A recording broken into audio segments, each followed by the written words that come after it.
Radio. Les Français parlent au français. Je n'aime pas la blanquette de veau. Je n'aime pas la blanquette de veau. Sud Radio Berkov dans tous ses états. Eh bien, je ne suis pas le seul à être dans tous mes états et on reçoit quelqu'un qui a fait beaucoup de bruit par ses révélations et de bruit, effectivement, c'est Adrien Bauquet. Et on se rappelle son livre « Il faut lire, lève-toi et marche par la science ». Grâce à la science, effectivement, et qui a fait une mission humanitaire en Ukraine, qui est resté 15 jours, 16 jours en Ukraine, et qui est venu raconter ce qu'il a vu. Et il y a eu à la fois un tollé, il y a eu d'ailleurs, Adrien Bauquet, il faut que je vous dise, même là, il y a 40 secondes, c'est intéressant, j'ai reçu sur Twitter, en disant, alors, je sais pas qui est cela, mais peu importe. Si, enfin, peu importe, pas peu importe. C'est nouveau, ça vient de sortir. C'est quelqu'un qui disait à propos de alors un certain qui dit fake news, enfin fake news, fake, etc. Voilà. Les interviews du Français Adrien Bauquet qui aurait observé des crimes de nazis ukrainiens entre guillemets contre des militaires et des civils à Boutcha en avril. D'ailleurs, vous parlez pas que de Boutcha, sont un mensonge. Alors c'est pas signé, évidemment, c'est courageusement anonyme, c'est fake news. Voilà, on peut reprendre dès le début. Il parle de civils, j'ai jamais parlé de civils. Ouais. Donc déjà rien que le titre, c'est une auto-fake. C'est une auto-fake news. Donc déjà, donc la suite, j'imagine même pas. Je vais même reprendre quelques points. J'ai vu, bon, vous avez compris, hein, on m'est tombé dessus là tous les jours, toute la nuit, tout le temps. J'imagine. Mais déjà, je vais repréciser certaines choses. Je n'ai jamais dit que j'étais là pendant des combats. Les seuls combats entre Vous n'avez guillemets... jamais parlé de ça, en tout cas, j'ai jamais parlé de combat, mais sur tous les fake news, il y a marqué Monsieur Bauquet a assisté à des combats. Je n'ai pas assisté à des combats, j'ai assisté à des tueries et à des mutilations sur des militaires russes. Ça, c'est premièrement. Deuxièmement, les seuls, entre guillemets, combats où j'ai pu assister ne sont pas des combats, mais des bombardements que j'avais expliqué, comme quoi, vous savez, les obus avec des mortiers avaient été mal réglés, étaient atterris. C'est les seuls combats où j'ai réellement assisté. Ça, c'est le deuxième point. Et le troisième point, on va rappeler les petites dates, parce qu'il y en a qui se sont acharnés à essayer de voir quand j'y suis allé, bref, etc. Ça m'a fait beaucoup rigoler. Parce que tous ces gens-là, c'est des gens en fait qui n'ont pas mis un pied en Ukraine et qui pensent mieux savoir que tout le monde ou que les gens sur place. Donc, pour un petit rappel, j'y suis allé début avril, j'y suis resté pratiquement tout le mois d'avril. Je suis arrivé au niveau de Boutcha, si je me trompe pas, quelques jours près, je crois c'est le 3 ou 4 avril. D'accord. Effectivement, Boutcha, l'Ukraine avait récupéré Boutcha.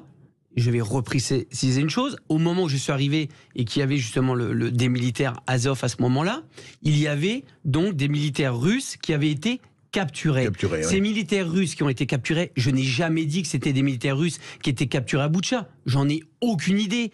Tout ce que je suis en train de vous relater, que c'était des militaires qui avaient été capturés russes et qui étaient au niveau du nord de Boutcha, qui étaient entreposés en Boutcha. Ces militaires russes pouvaient arriver du Donbass, pouvait arriver de partout. Oui, mais c'était... Alors, Adrien Bauquet, c'était pas ça.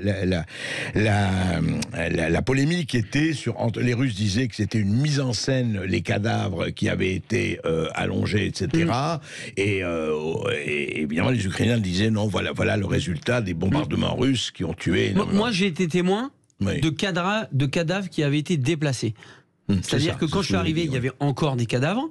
Et les cadavres, en fait, étaient déplacés pour, si vous voulez, c'est mon avis personnel, pour créer comme une sorte de masse de cadavres à un seul endroit. Alors, pour avancer, en fait, effectivement, il faut quand même se dire que le monde a reconnu, alors que le monde était quand même, je dirais, plutôt d'un côté que d'un autre, a reconnu qu'il y avait eu, ou torture, en tout cas mutilation, etc. Exactement. Ce que vous disiez... Alors, je tiens même à préciser que certaines vidéos donc, qui ont été authentifiées par le monde sont des vidéos que j'avais en ma possession, que j'avais récupérées par des militaires ukrainiens.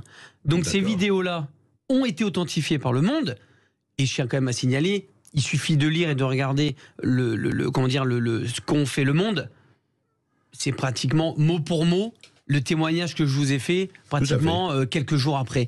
Donc, pour toutes les personnes qui disent voilà que j'ai menti ou qui n'étaient pas très sûrs. Donc je les invite à aller voir cet article du Monde qui est sorti vendredi dernier à 8h et qui authentifie donc mon témoignage et les vidéos dont j'ai parlé. Et il n'y a pas de coïncidence. Et nous avons dit, et nous étions effectivement nombreux, et nous avions dit avant ça, ici à l'émission, moi-même, etc., que nous étions que les crimes étaient des deux côtés. Et pour cela, exactement. Le même journal Le Monde, je le rappelle, le 16 mars, donc il y a 2 mois, très exactement, avait écrit depuis qu'ils ont été interdits par l'Europe au titre des sanctions économiques qui parlaient de RT, de Sputnik, des télévisions, l'argumentaire pro-russe se fait plus rare dans les médias traditionnels français, je cite toujours Le Monde, sauf dans certains supports ou émissions très à droite. Alors c'est amusant, on m'a toujours dit que j'étais à droite je ne savais pas, mais enfin il faut découvrir.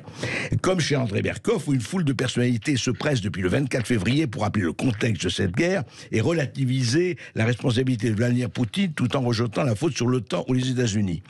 Et moi je dis simplement, j'ai écrit, ils ont cité, je prends des gens différents de la doxa médiatique, 95% des médias disent que Poutine c'est Hitler et que Zelensky c'est Jean Moulin. Cette indignation à sens unique me gêne. Le travail de mise en perspective n'est pas fait. Je suis très frappé que personne ne rappelle un certain nombre de traités d'accord. Donc c'était avant cela. Voilà. Je veux dire que et là on s'est fait traiter de très à droite, etc., etc. Donc je suis assez content que Le Monde revienne à la réalité et au moins pas aux 2 poids et 2 mesures et pas l'indignation à géométrie variable. Exactement. Et c'est exactement en fait le témoignage que je vous ai fait. Et je vais même prendre un petit peu à la défense donc de tous les médias qui m'ont accueilli sans les nommer, que ce soit les radios ou les télés. J'aimerais justement qu'on précise quelque chose, Monsieur Berkoff. Avant de venir sur votre plateau, qu'est-ce qui s'est passé? Qu'est-ce que je vous ai montré? Qu'est-ce que vous avez exigé surtout avant que je fasse mon témoignage? Absolument. Voilà, je voudrais juste j'ai bien confirmer que je vous ai montré des vidéos qui, je vous laisse en témoigner, l'horreur de ce que je vous ai montré. Et je tiens à préciser que vous n'êtes pas le seul. Tous les médias dans lesquels je suis passé ont regardé les vidéos en ma possession avant que je monte sur le plateau ou à la radio. Donc, toutes les personnes qui pensent que tous les médias ne vérifient pas, c'est totalement faux. Ils vérifient d'abord avant de faire entrer ou faire parler quelqu'un. Donc ça, c'est la moindre des choses. Exactement. Donc voilà. Après, je vais rebondir sur autre chose parce qu'on parle beaucoup comme quoi les patchs comment dire, du bataillon Azov, ça serait peut-être culturel, etc. Oui. Ça m'a fait bouillir. Donc je vais vous montrer quelque chose. Alors montrez-le à la caméra, oui. On le voit bien, oui, comme ça, voilà, c'est bien. Voilà, là vous voyez bien. Donc ici, c'est l'insigne Azov, d'accord, qui reprend le bataillon SS qui est ici. Donc vous avez vu juste le N est juste inversé. Et ici, vous avez donc un des bataillons du 3e Reich, d'accord, qui est un cercle avec un petit truc en escalier qui est repris ici, qui n'a absolument pas été modifié.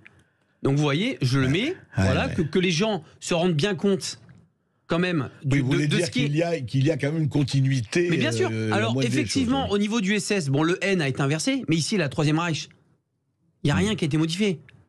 Donc l'emblème d'Azov, c'est bien des emblèmes néo-nazis, SS et du 3e Reich. Je viens de vous le montrer. Donc moi j'ai une question qui est très simple, parce que vous avez dû voir au niveau des médias. Donc moi je m'adresse au gouvernement français. Je vais sûrement avoir encore beaucoup de problèmes, mais c'est pas grave. Comment vous pouvez expliquer et justifier qu'un régiment militaire ukrainien prônant donc des sigles SS et du 3e Reich récupère de l'armement que la France et l'Europe est en train de donner à l'Ukraine? Je précise, l'Europe et la France donnent de l'armement et des munitions aux Ukrainiens, d'accord? Le groupement Azov est un groupement militaire normal pour l'Ukraine, donc il récupère de l'armement et munitions. Il fait partie de l'armée ukrainienne. Exactement. Enfin, donc comment la France et l'Europe peuvent justifier que de l'armement et des munitions sont donnés à un groupement qui prône du néo-nazi? Alors, je vais vous dire quelque chose de mieux. Je vais vous faire d'ailleurs réagir là-dessus, Adrien Bocquet.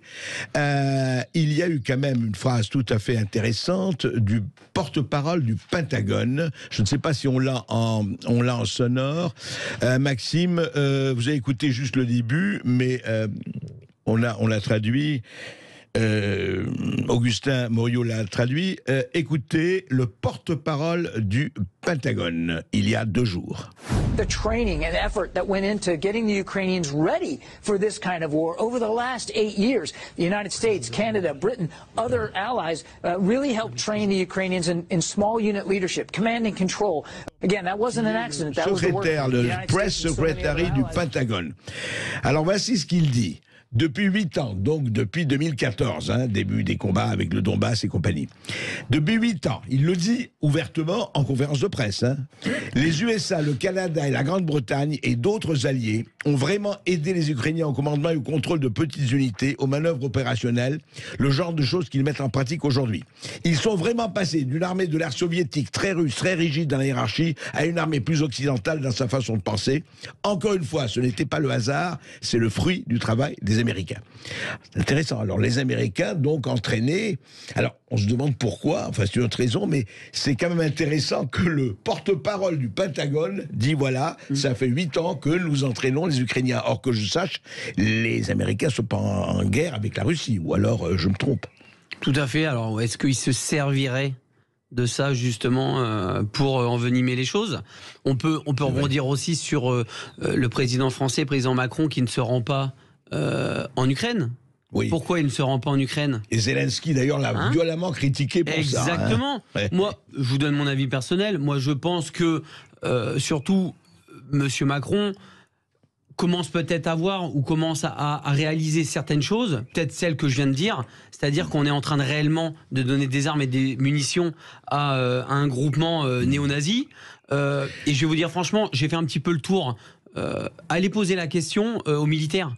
Les 2 tiers des militaires français sont stupéfaits justement que l'Europe et la France donnent des armements au bataillon Azov.